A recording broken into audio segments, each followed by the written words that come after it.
আপনাদের ডিরেক্টর কো আসে না তো আচ্ছা কালকে আসবে। তা যে দিনে আসুক 1 ইঞ্চি মাটি আর এখানে পড়বে না এই পটের জায়গায়। আপনারা পটের জায়গায় জোর করে মাটি ফেলতেছেন, এটার সমাধান না হওয়া পর্যন্ত 1 ইঞ্চি মাটি পড়বে না।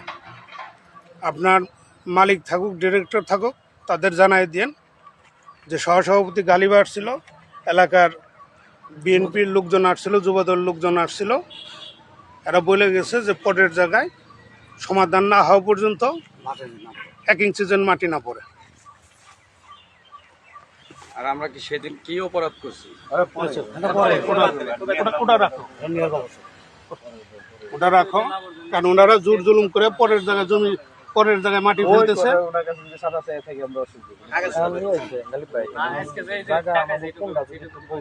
হ্যাঁ, আপনার মালিক জানে।